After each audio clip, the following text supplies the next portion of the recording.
Chapter 20. A New Departure in Flavorings. Dear me, there's nothing but meetings and partings in this world, as Mrs. Lynde says, remarked Anne plaintively, putting her slate and books down on the kitchen table on the last day of June, and wiping her red eyes with a very damp handkerchief. Wasn't it fortunate, Marilla, that I took an extra handkerchief to school today? I had a presentiment that it would be needed. I never thought you were so fond of Mr. Phillips that you'd require two handkerchiefs to dry your tears just because he was going away, said Marilla. I don't think I was crying because I really so very fond of him, reflected Anne. I just cried because all the others did. It was Ruby Gillis started it. Ruby Gillis has always declared she hated Mr. Phillips, but as soon as he got up to make his farewell speech, she burst into tears. Then all the girls began to cry, one after the other. I tried to hold out, Marilla. I tried to remember the time Mr. Phillips made me set with Gil, with the boy, and the time he spelled my name without the E on the blackboard, and how he said I was the worst dunce he had ever saw at geometry, and laughed at my spelling, and all the times he had been so horrid and sarcastic. But somehow I couldn't, Marilla, and I just had to cry too. Jane Andrews has been talking for a month about how glad she'll be when Mr. Phillips went away, and she declared that she'll never shed a tear. Well, she was the worse than any of us, and had to borrow a handkerchief from her brother. Of course the boys didn't cry, because they hadn't brought one of their own, not expecting to need it. Oh, Marilla, it was heartbreaking. Mr. Phillip made such a beautiful farewell speech, beginning, "The time has come for us to part." It was very afflicting. And he had tears in his eyes too, Marilla. Oh, I felt dreadful sorry and remorseful for all the times I'd talked in school and drawn pictures of him on my slate and made fun of him and Prissy. I can tell you I wished I'd been a model pupil like Minnie Andrews. She hadn't anything on her conscience. The girls cried all the way home from school. Carrie Sloane kept saying every few minutes, "The time has come for us to part," and that would start us all off again when we were in any danger of cheering up.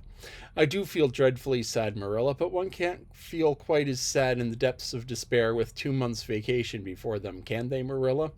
And besides, we met the new minister and his wife coming from the station. For all I was feeling so bad about Mr. Phillips going away, I couldn't help taking a little interest in the new minister, could I? His wife is very pretty. Not exactly regally lovely, of course. It wouldn't do, I suppose, for a minister to have a regally lovely wife, because it might set a bad example. Mrs. Lynde said the minister's wife over at Newbridge sets a very bad example because he dresses so fashionably. Our new minister's wife was dressed in blue muslin, with lovely puffed sleeves and a hat trimmed with roses. Jane Andrews said she thought puffed sleeves were too worldly for a minister's wife, but I didn't make any such uncharitable remark, Marilla, because I know what it's like to long for puffed sleeves. Besides, she's only been a minister's wife for a little while, so one shouldn't make allowances, shouldn't they? They're going to board with Mrs. Lynde until the manse is ready.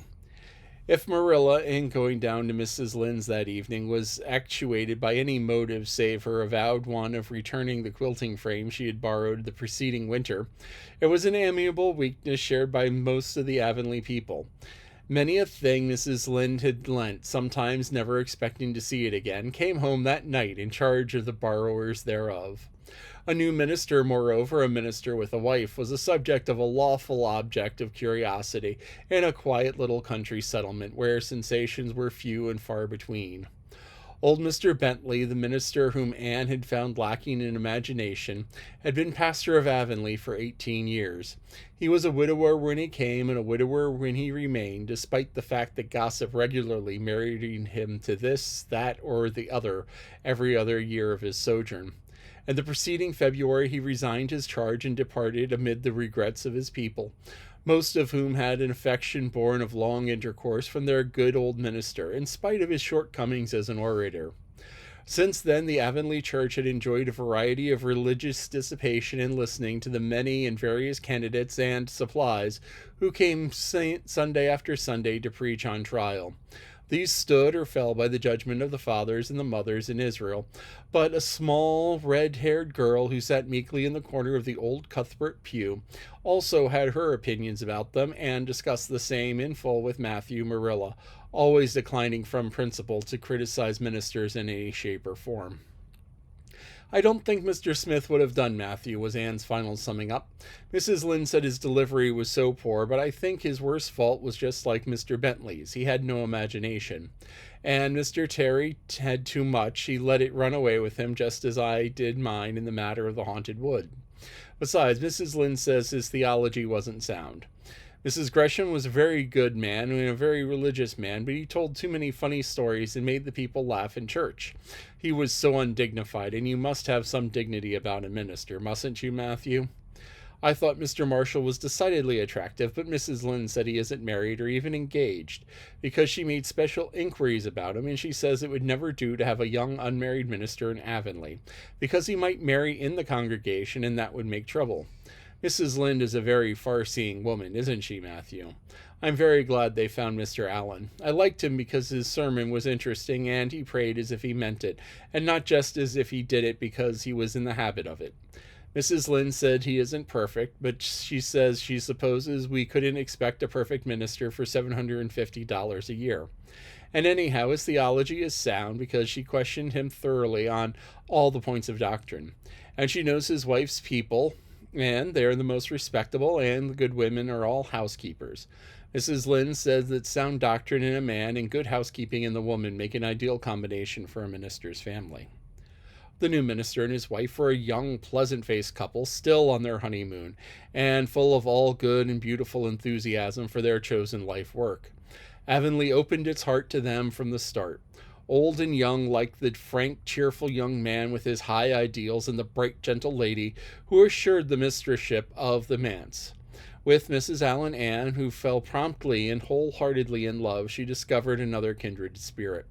Mrs. Allen is perfectly lovely, she announced one Sunday afternoon. She's taken our class and she's a splendid teacher. She said right away that she didn't think it was fair for the teacher to ask all of the questions. And you know, Marilla, that is exactly what I've always thought. She said that we could ask her any question we liked, and I asked ever so many. I'm good at asking questions, Marilla. I believe you, was Marilla's emphatic comment. Nobody else said anything except Ruby Gillis, and she asked if there was to be a Sunday school picnic this summer. I didn't think that was a very proper question to ask because it hadn't been any connection with the lesson. The lesson was about Daniel and the lion's den. But Mrs. Allen just smiled and said that she thought that there would be. Mrs. Allen has a lovely smile. She has such an exquisite dimples on her cheeks. I wish I had dimples on my cheeks, Marilla. I'm not half so skinny as I am as when I came here, but I have no dimples yet. If perhaps I could influence people for good, Mrs. Allen said we ought to always try to influence other people for good. She talked so nice about everything. I never knew before that religion was such a cheerful thing. I always thought it was a kind of melancholy, but Mrs. Allen's isn't, and I'd like to be a Christian if I could be one like her. I wouldn't want to be one like Mr. Superintendent Bell. That's very naughty of you to speak so about Mr. Bell, said Marilla severely. Mr. Bell is a real good man. Oh, of course he is, agreed Anne, but he doesn't seem to get any comfort out of it. If I could be good, I could dance and sing all day long because I was glad of it. I suppose Mrs. Allen is too old to dance and sing, and of course it wouldn't be dignified in a minister's wife. But I can just feel she's glad she's a Christian, and that she'd be one even if she could get into heaven without it. I suppose we must have Mr. and Mrs. Allen up to tea some day soon, said Marilla reflectively. They've been most everywhere but here. Let me see. Next Wednesday would be a good time to have them. But don't say a word to Matthew about it, for if he knew they were coming, he'd find some excuse to be away that day. He got so used to Mr. Bentley that he didn't mind him, but he's going to find it hard to get acquainted with a new minister, and a new minister's wife will frighten him to death. I'll be as secret as the dead, assured Anne. But oh, Marilla, will you let me make a cake for the occasion? I'd love to do something for Mrs. Allen, and you know I can make a pretty good cake by this time. You can make a layer cake, promised Marilla. Monday and Tuesday, great preparations went on at Green Gables. Having the minister and his wife to tea was a very serious and important undertaking, and Marilla was determined not to be eclipsed by any of the Avonlea housekeepers. Anne was wild with excitement and delight. She talked it all over with Diana Tuesday night in the twilight as they sat on the big red stones by the Dryad's Bubble and made rainbows in the water with little twigs dipped in fir balsam. Everything is ready, Diana, except my cake, which I'm going to make in the morning, and the baking powder biscuits, which Marilla will make just before tea time. I assure you, Diana, that Marilla and I will have had a busy 2 days of it. It's such a responsibility having a minister's family to tea. I never went through such an experience before. You should just see our pantry. It's a sight to behold. We're going to have jellied chicken and cold tongue. We have two kinds of jelly, red and yellow, and whipped cream and lemon pie and cherry pie and three kinds of cookies and fruit cake and Marilla's famous yellow plum preserves that she keeps especially for ministers, and pound cake and layer cake and biscuits as aforesaid, and new bread and old both in case the minister is dyspeptic and can't eat new. Mrs. Lynde said ministers are dyspeptic, but I don't think Mr. Allen has been a minister long enough for it to have had a bad effect on him. I just grow cold when I think of my layer cake. Oh, Diana, what if it shouldn't be good? I dreamed last night that I was chased all around by a fearful goblin with a big layer cake for a head. It'll be good, all right, assured Diana, who was a very comfortable sort of friend. I'm sure that piece of the one that you made that we had for lunch in Idlewild 2 weeks ago was perfectly elegant. Yes, but cakes have such a terrible habit of turning out bad just when you especially want them to be good, sighed Anne, setting a particularly well balsamed twig afloat. However, I suppose I should have had to trust to Providence and be careful to put in the flour. Oh, look, Diana, what a lovely rainbow. Do you suppose the dryad will come out after we go away and take it up for a scarf? You know there's no such thing as a dryad, said Diana. Diana's mother had found out about the haunted wood and had been decidedly angry over it. As a result, Diana had abstained from any further imitative flights of imagination, and did not think it prudent to cultivate a spirit of belief even in the harmless dryads. But it's so easy to imagine there is, said Anne. Every night before I go to bed, I look out my window and wonder if the dryad is really sitting there, combing her locks with the spring for a mirror. Sometimes I look for footprints in the dew in the morning. Oh, Diana, don't give up your faith in the dryad. Wednesday morning came. Anne got up at sunrise because she was too excited to sleep. She had caught a severe cold in the head by reason of her dabbling in the spring the preceding evening, but nothing short of absolute pneumonia would have quenched her interest in culinary matters that morning. After breakfast, she proceeded to make her cake. When she finally shut the oven door upon it, she drew a long breath. I'm sure I haven't forgotten anything this time, Marilla. But do you think it will rise? I just suppose that perhaps the baking powder isn't good. I used it out of the new can, and Mrs. Lynde says you can never be sure of getting good baking powder nowadays when everything is so adulterated. Mrs. Lynde says the government ought to take the matter up, but says that we won't ever see a day when the Tory government will do it. Marilla, what if the cake doesn't rise? We'll have plenty without it, was Marilla's unimpassioned way of looking at the subject. The cake did rise, however, and it came out of the oven as light and feathery as a golden foam. Anne, flushed with delight, capped it together with layers of ruby jelly, and, in imagination, saw Mrs. Allen eating it and possibly asking for another piece. You will use the best tea set, of course, Marilla, she said. Can I fix the table with ferns and wild roses? I think that's all nonsense, sniffed Marilla. In my opinion, it's the eatables that matter, and not flummery decorations. Mrs. Barry had her table decorated, said Anne, who was not entirely guiltless of the wisdom of the serpent, and the minister paid her an elegant compliment. He said it was a feast for the eye as well as for the palate. Well, do as you like, said Marilla, who was quite determined not to be surpassed by Mrs. Barry or anybody else. Only mind that you leave enough room for the dishes and the food. Anne laid herself out to decorate in a manner and after a fashion that should leave Mrs. Barry's nowhere. Having an abundance of roses and ferns and a very artistic taste of her own, she made the tea table such a thing of beauty that, when the minister and his wife sat down to it, they exclaimed in a chorus over its loveliness. It's Anne's doing, said Marilla, grimly just, and Anne felt that Mrs. Allen's approving smile was too much happiness for this world. Matthew was there, having been inveigled into the party. Only goodness and Anne knew how. He had been in such a state of shyness and nervousness that Marilla had given him up in despair. But Anne took him in the hand so successfully that he now sat at the table in his best clothes and white collar and talked to the minister not uninterestingly. He never said a word to Mrs. Allen, but that perhaps was not to be expected. All went merry as a marriage bell until Anne's layer cake was passed. Mrs. Allen, having already been helped to a bewildering variety, declined it. But Marilla, seeing the disappointment on Anne's face, said smilingly, "Oh, you must take a piece of this, Mrs. Allen. Anne made it on purpose for you." In that case I must appreciate it, laughed Mrs. Allen, helping herself to a plump triangle, as also did the minister and Marilla. Mrs. Allen took a mouthful of hers, and a most peculiar expression crossed her face. Not a word did she say, however, but steadily ate away at it. Marilla saw the expression and hastened to taste the cake. "Anne Shirley, what on earth did you put into that cake?" "Nothing but what the recipe said, Marilla," cried Anne with a look of anguish. "Isn't it all right?" "All right, it's simply horrible. Mr. Allen, don't try to eat it. Anne, taste it yourself. What flavoring did you use?" "Vanilla," said Anne, her face scarlet with mortification after tasting the cake. "Only vanilla." "Oh, Marilla, it must have been the baking powder. I had my suspicion that baking powder fiddlesticks. Go and bring me the bottle of vanilla that you used." Anne fled to the pantry and returned with a small bottle partially filled with the brown liquid and labeled Best Vanilla. Marilla took it, uncorked it, and smelled it. "Mercy on us, Anne. You flavored the cake with anodyne liniment. I broke the liniment bottle last week and poured what was left into an old empty vanilla bottle. I suppose it's partly my fault. I should have warned you, but for pity's sake, why couldn't you have smelled it?" Anne dissolved into tears under this double disgrace. "I couldn't. I had such a cold."